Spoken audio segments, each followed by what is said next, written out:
Vamos lá, pessoal. Eu vou falar sobre um dos aprendizados aqui que eu acredito que vai ajudar muito vocês, ou vocês vão entender, pelo menos, a respeito de negociação, né? Quando a gente fala de negociação, a negociação, a gente precisa entender que existe alguns personagens na negociação. É muito comum numa negociação, de um lado, ter uma pessoa querendo com alguns interesses, e no outro lado da negociação tem uma outra pessoa, ou grupo, ou instituição, ou empresa, enfim, com outros interesses. No nosso caso, de um lado tem proprietários, do outro lado tem compradores, inquilinos. São dois lados, cada lado tem os seus interesses e cada um está querendo um pouco mais para o seu lado. No sentido de uma compra e venda, o proprietário quer vender por um preço e o comprador quer comprar por outro. E aí existe um terceiro personagem, que é o mediador, né? Quem que é o mediador? Vamos dizer, num tribunal, tá tendo lá um processo onde uma pessoa acusa, outra pessoa se defende, e o juiz, ele é o mediador.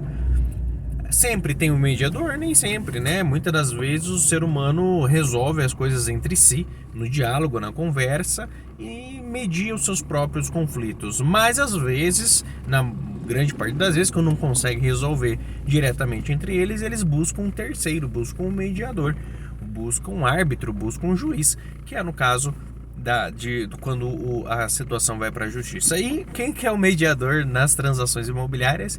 Quem faz o papel do juiz é o corretor de imóveis. Então o corretor de imóveis, ele está no meio ali. Ele tem de um lado o proprietário, de outro lado o comprador, e ele está no meio mediando essa negociação. Para pensar, por que existe o juiz? Simplesmente porque as pessoas não têm habilidade de negociação. Por isso que elas buscam um juiz, porque se ambas as partes, quem acusa e quem defende, tivessem habilidades de negociação, as pessoas negociariam direto entre elas e não haveria necessidade de um juiz. Então, da mesma forma que não haveria processos judiciais, não haveria profissão de juiz, não haveria profissão de advogado. Mas o que a gente vê na prática? Os processos judiciais abarrotados, muitos advogados, muita demanda, muitos processos judiciais, poucos juízes. Não há juiz no Brasil ou no mundo para julgar tantas causas, né, com a celeridade que precisaria. Então a gente tem aí um problema crônico na sociedade, que é a falta de habilidade para negociar.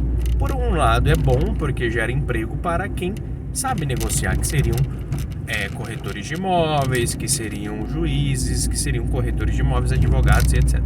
Então, partindo desse pressuposto, você precisa entender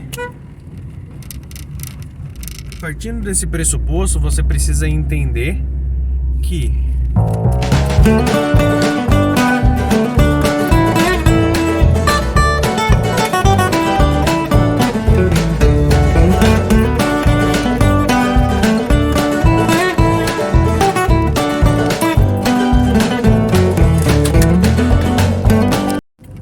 partindo desse pressuposto em que a população tem uma dificuldade de negociar, e o corretor de imóveis, ele entra como um mediador na negociação, então a gente vê como um dos requisitos. Porque imagina, o proprietário tá lá e o comprador, aí chega o proprietário fala: eu quero vender por 650 mil.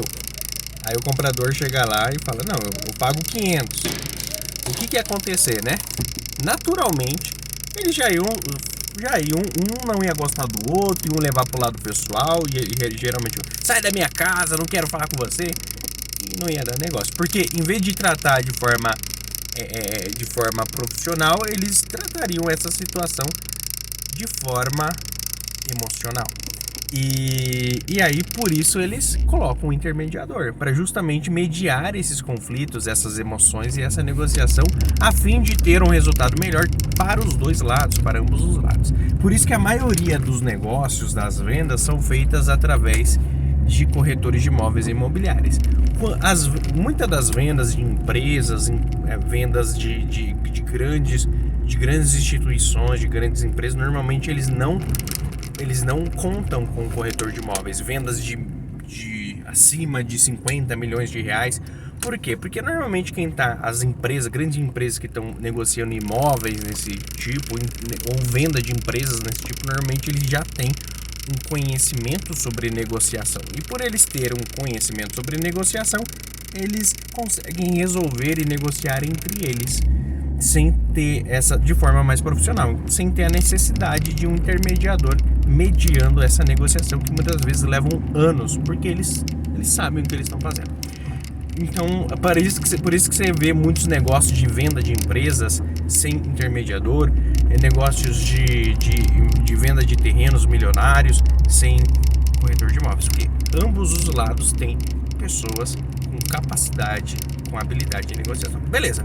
Partindo por isso, a gente vê que uma das habilidades que o corretor de imóveis ele deveria ter como sobrevivência é justamente a habilidade de negociação, de negociar.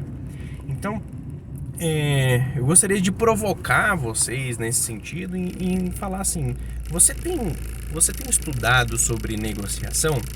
Você tem lido livros sobre negociação? Você tem assistido vídeos sobre negociação? Negociação não é algo que você nasce sabendo negociar, é uma competência que muitas das pessoas têm naturalmente, mas a grande maioria precisa desenvolver essa competência de negociação. E para desenvolver uma competência, muitas das vezes não é um simples vídeo que vai te dar essa competência. Muitas das vezes você vai precisar fazer um curso, vai precisar ler livros.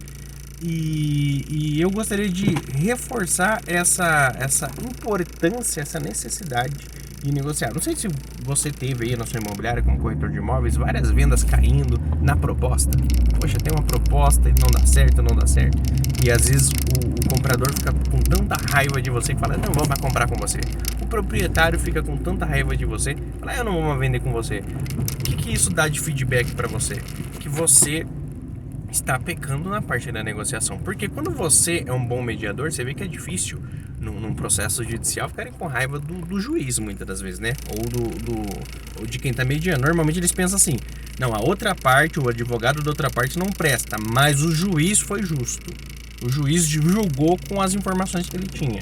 Não, o voto do juiz é soberano. Então, o mediador, muitas das vezes, não paga o pato. Mas, quando paga o pato, é porque às vezes o mediador, enfim, não demonstrou que fez com excelência essa negociação com justiça. E aí entra o corretor. Se o corretor faz uma boa negociação, ele tem uma boa habilidade, ele é um grande negociador. Nessa negociação, normalmente, claro, ficam tristes por não ter nenhum negócio fechado, mas ele ganha o comprador e o proprietário, e o comprador e o proprietário admira esse profissional, e eles vão continuar querendo vender com ele, ou vão continuar querendo comprar com ele. Por quê? Porque vão ver que aquela pessoa, aquela corretora, ele é muito diferenciado dos demais corretores imobiliários, porque ele não simplesmente... Sabe o que acontece hoje no mercado?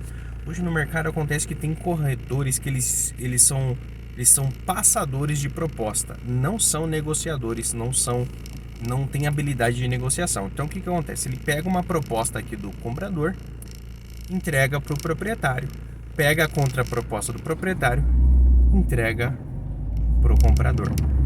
Ele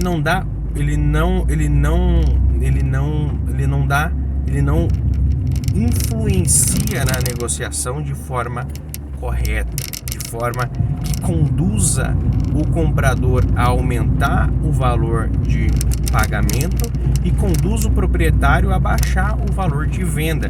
Claro, no meio termo justo. Nenhum corretor, eu estou falando que vai agir de antiética e vai fazer um proprietário vender pela metade do preço, porque afinal não conseguiria, né? Mas eu digo fazer o proprietário baixar o máximo dentro do que fique bom para ele, e fazer o comprador pagar o máximo dentro do que fique bom para ele, ou seja, ajudar as partes a chegar a um denominador comum ao meio tempo. Não tem isso. A maioria dos corretores de imóveis são simplesmente passadores de propostas, tiradores de pedido.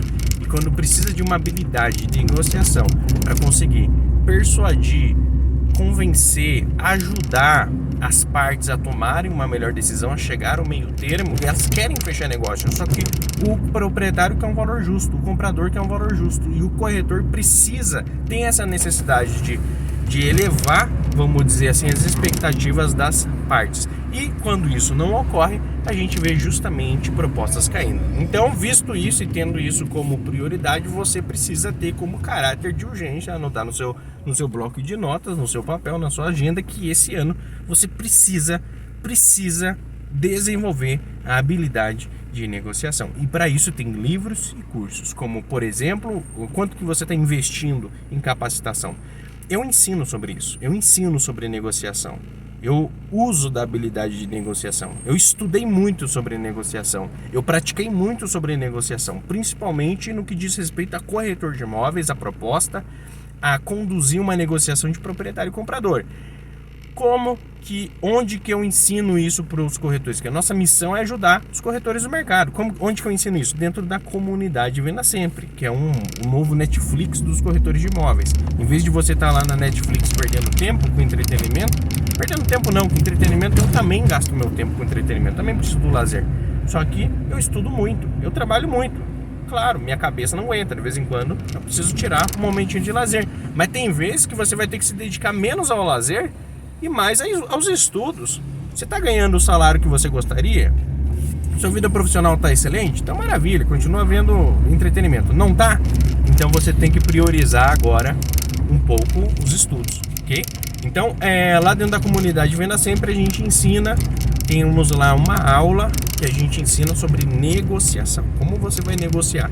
E muitas das vezes na negociação querem negociar a comissão do corretor de imóveis. Você também tem que negociar. Não vou dizer que você tem que dar desconto da comissão ou não, mas você tem que saber o momento certo de você buscar também os seus interesses como corretor de imóveis. Se você tiver o poder da negociação, você vai conseguir com certeza ter bons resultados. Então, se liga aí nessa dica, e se você tem interesse em participar do novo Netflix da comunidade Venda Sempre e aprender, lá tem várias aulas, mas uma aula específica, a gente tem várias aulas na verdade sobre negociação. Se você quer aprender comigo, então a gente se vê lá.